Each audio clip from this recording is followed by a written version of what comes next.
Hello, everyone. I'm Charlie. Welcome back to another Premier League DraftKings Saturday soccer slate breakdown.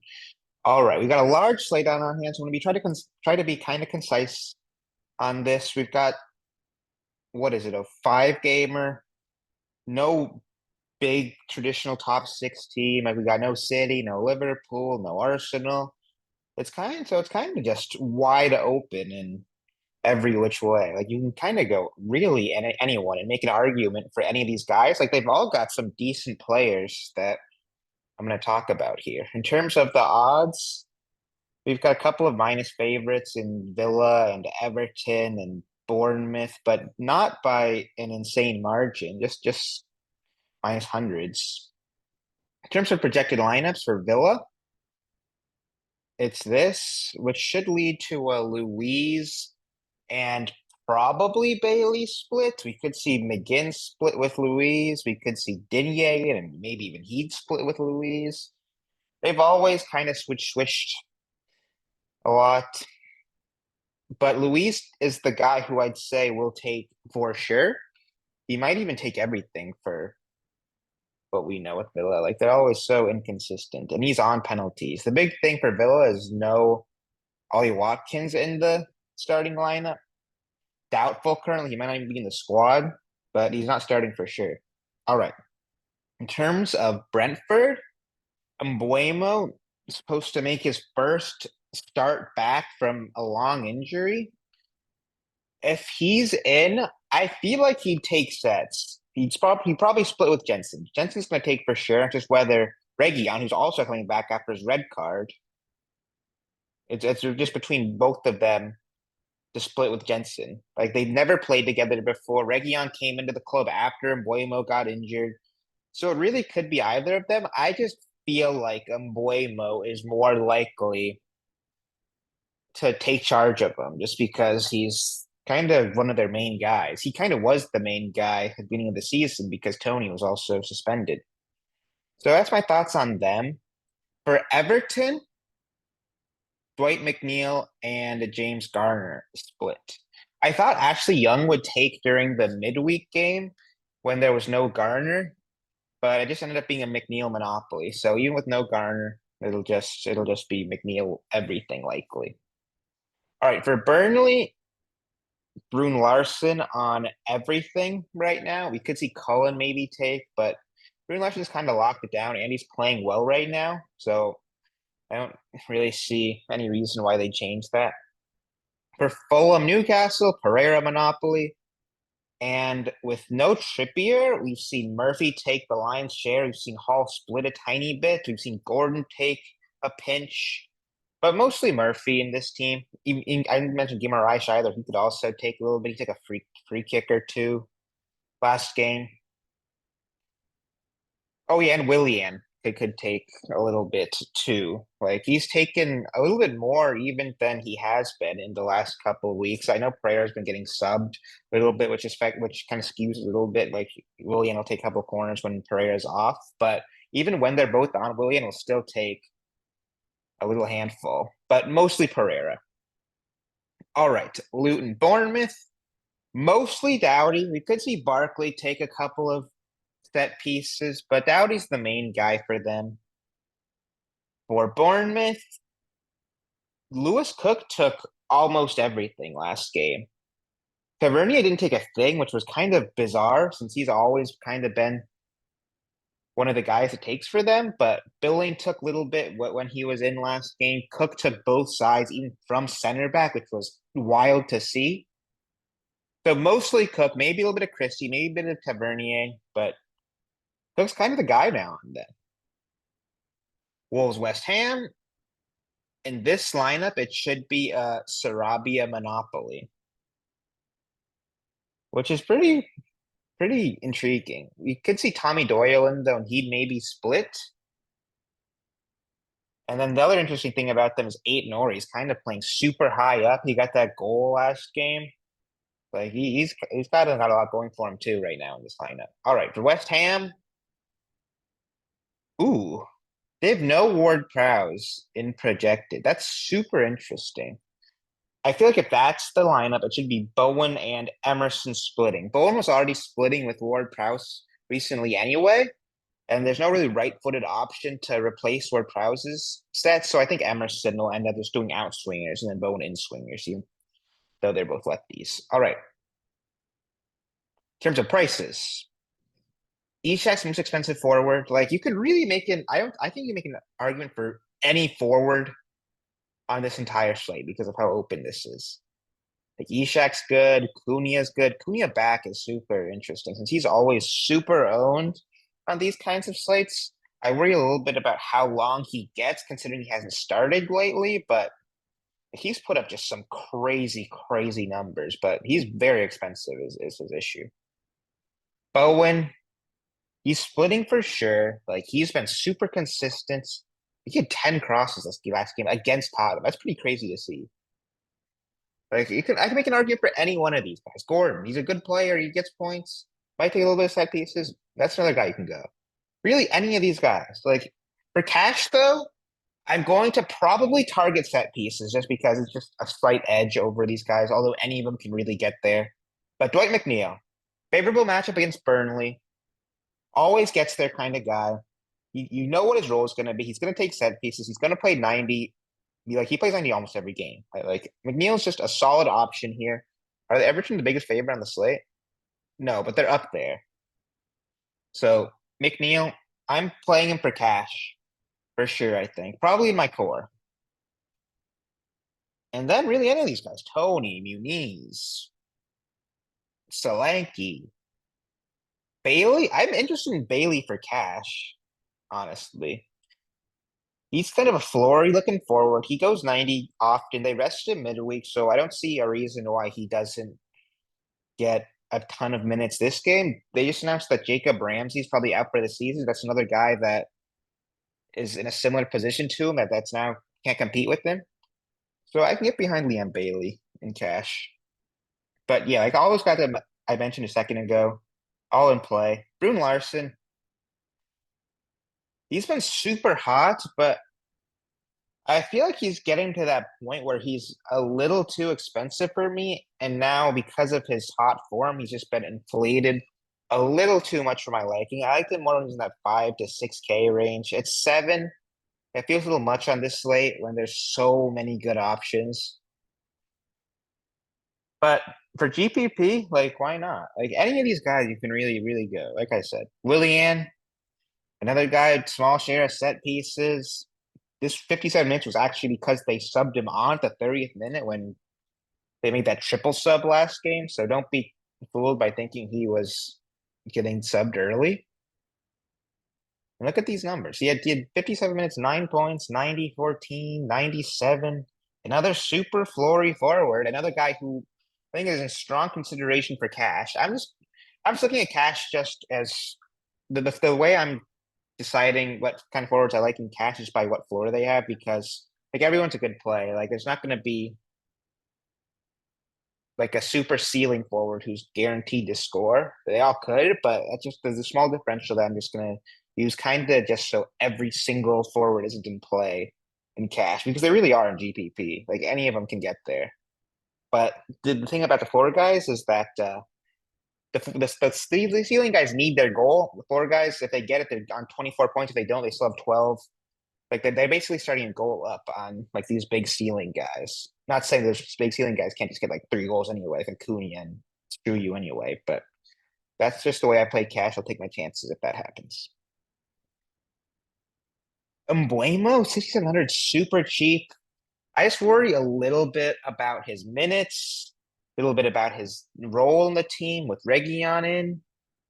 If there's no Reguilon, he probably takes for sure. That makes him a little bit more appealing. But I just don't really see the reasons to risk it when we've already seen how many good 90-minute floor forwards there are, and even like the ceiling forwards too. So for GPP, I'll probably have a decent amount. For cash, I don't think I'll get there, even though I kind of like that at 6,700 for a set piece taking attacker, most likely. All these other guys, like Duran for GPP, that's pretty good, especially if Watkins isn't on the bench. He scored against City. He should get an increased share of minutes with no Ollie. But for cash, like I said, I'm looking for a bit more floor in my guys. Diaby's super cheap. Like that's not bad. Like all these guys are all right, but I think it's just some really good expensive forwards that are really tempting me here. So I'm a little less in favor of this mid-range in cash at least. DCL finally got his goal up to like 30 games or something, but a little much for me personally. Good Munson, if he's in and no Brune Larson, he could be appealing, but he probably gets subbed early. He probably doesn't play anyway. Carlton Morris, he's always a guy who is in play in GPP for me. Never that expensive. Luton are going to, even though they're a pretty big dog just in comparison to the rest of the teams on the slate, like Luton will always go for it, especially at home. Like even if they lose, they're probably gonna lose like 3-2. They're not gonna get dominated, especially against like another mid-table team like Bournemouth, or not mid-table, like lower table team like Bournemouth. Or I think Bournemouth are mid-table, but I just glob it all together. Like there's not a huge gap, I think, between most of those teams. Unless you're Sheffield United, and then there's a pretty huge gap between you and the rest of the league. Um, Everything else is just I always play this Chiwome guy in a couple of teams. If he's still starting somehow, even with Cunha back, but I might have a small share, but I don't think he'll play. He's pretty bad anyway. Broya just cannot get a look in with just how good Muniz is right now. All right, midfielders. I spent a lot of time on forwards. That was probably not good. Midfielders, Sarabia, Monopoly. If there's no Doyle, like we talked about, I loved him against Burnley. Didn't have the most insane score, but 14 super solid here. It might not be enough on this slate though. I worry about it a little bit for being the most expensive midfielder on the slate when there's a ton of other guys. But he's interesting. Like so are most of these guys, but I don't think he's a lock or anything because he's so much and they're not on a minus favorite. Although West Ham tend to play pretty defensively, so Wolves will probably have most of the ball. So that's the argument for him. But you could definitely get similar kinds of scores for cheapers, is my thoughts right there. Like Pereira, who is kind of one of my favorite players to pick in DFS right now. Like he just gets a ton of crosses. His issue is he's been getting subbed a lot, which is always just a worry with him, but it's worth like if he goes 70 minutes and gets 27 points, it doesn't matter how many minutes he go, you take the 27. Like Newcastle's not a bad matchup right now, I don't think, because they have so many injuries. So I'm not really that scared of them. So I like Pereira here. I like both those guys. Favre's not going to play. Murphy, he's another guy who just crosses the ball. Takes a majority of set pieces with no Trippier. You can very much tell when Trippier got injured and when Jacob Murphy started putting up these numbers. Right here against Chelsea. 27, 15, 14. Like he's in play. Kudus is always interesting. I don't think I'll get there for cash, but he's been super hot. Like just a ton of options. Dowdy, I like Dowdy. He might be who I end up going as kind of my next kind of core piece after McNeil. He's kind of the cheapest of the monopoly set takers, although he doesn't quite have the monopoly. It basically is just super solid floor production, especially at home, I find. Because their field is, I think, just smaller than I think most of the other Premier League teams' fields. So it's more of a basketball game at times than a soccer game. So yeah, I really like Dowdy here. Guimaraes too much for me. McGinn, he's pretty position dependent. Like if it's this team, he's pretty deep, and I'm not really much of a fan of. Louise, he's gotten pretty cheap, but I just don't think he offers the same floor as some of the other guys here. Like there's some super players on this slate. in terms of floor. Tavernier, I'm kind of a little bit of a wait and see on him, especially after that really poor performance last game. James Ward-Prowse, 6K. He's just not worth now that he splits really. Barkley, 6K. I can get behind that for GPP. Another guy who just gets points. Always talk about it. He just gets points. Jensen to be 700. If there's no Region and no Bueno, probably means a Jensen monopoly. Then he becomes super interesting. Lewis Cook, if he's not at center back, I kind of like that. He's been super good. He's taking just so many set pieces, and he always gets just a ton of other kind of peripheral points, be that fouls drawn or tackles or still kind of weird stuff that you don't really factor in usually, but he gets them. I can get behind a Lewis Cook here, genuinely. Everyone else is kind of whatever. Christie for GPP is not bad. Tielemans, if there's no Louise, I think he's the guy who takes Luis's side when he's not in. So watch out for that, I guess, something to think about. Billing, he's not bad, actually. I don't think he'll play, but that's pretty cheap for a guy who has a share of set pieces. Yeah, no, he's the backup set to actually I said Jensen not, but I was wrong. Yeah, no, it's the guy who splits with Jensen when there's no Mboimo or Reguilon. Everyone else is kind of whatever. Lewis Hall,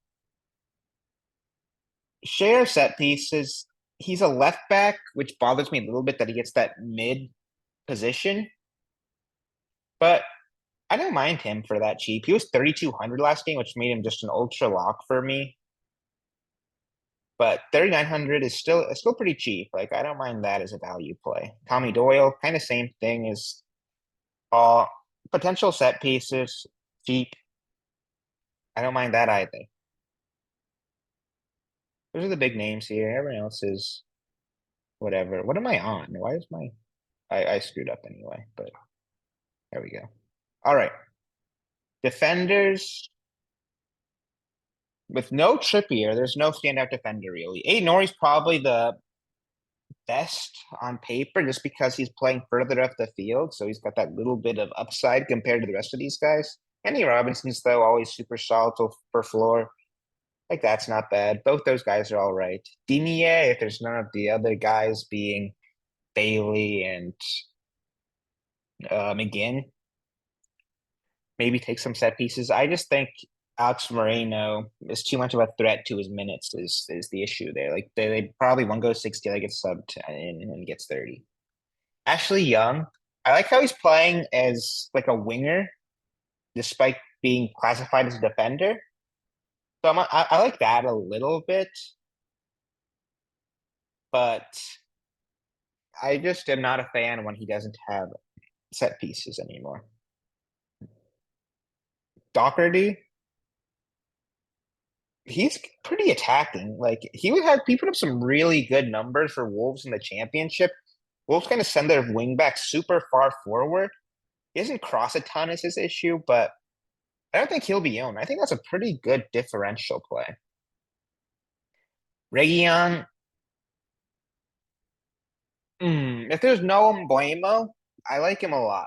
With Mbuemo, I'm a little scared of him. He was I mean, he was so bad against Burnley when he got that red card. Just really bothered me so much. I loved him then, and then he gets a red card 15 minutes in, and he's done. Uh, Still bothers me. Everyone else is whatever. Like, there's not a huge edge in D because of no set piece takers really down here, except Emerson. Emerson is a set piece taker if there's no Ward Prowse. One of these games, I don't know which one it was, but he definitely was taking. I think maybe it was against Aston Villa, even though he sucks, but he had a share of set pieces. I thought he might take, and he did. He just was horrible, other than having those two crosses. I think we're both off of corners. But I'd go back to the well here if there's no Ward Prowse for sure. Lloyd Kelly at left back, he's pretty good when he's at left back. That's not bad either for that cheap. But like I said, everyone's whatever. Like you can go anyone, make the argument for anyone, and on any single one of these teams. Goalie, because of this slate, like even more so, like you can still make the argument for anyone. Goalkeeper is always a crapshoot, even more of a crapshoot when all the games are actual crapshoots. But just crapshoot squared here on goalkeeper. All right, in terms of a core, give me McNeil. Steve McNeil's a forward. Why is he going to the midfield slot? I'll probably use a forward slot on him. Give me McNeil. Give me Doughty, I think. I like that matchup at home. The one worry was that last time I really loved him, he got subbed at halftime. I'll still risk it though. Like I'll go back to the well for Doughty. Give me him. And then the next guy is a tough one. It's probably going to be one of these midfielders. What am I on? I feel like I'm not what I should be on. Yeah, let me go salary. There we go. I could go Sarabia. I could go Pereira. I could go like Bailey or something and go for two Flory forwards. Like those are the kind of options we've got here. Willian maybe. I think I'm going McNeil Doughty though, and I'm a little bit undecided on that next slot, but guys I'm thinking about Sarabia, Pereira, Bailey, Willian. One of those four. I think I'd go Region maybe if there's no Embuemo, maybe the other guy I'm thinking about, but I'm going these two. A little bit of a debate for the next couple slots. And really, any of these guys are going to play for GPP. You can really fade any of them because there's so many ways to go. There's no true lock here because of kind of the variety of matchups. But yeah, guys, good luck. Hope everyone does well. Make sure to check out the FSI website. We've got a brand new Discord that we just launched. Subscribe to the YouTube channel. And yeah, guys, have a good one. Peace.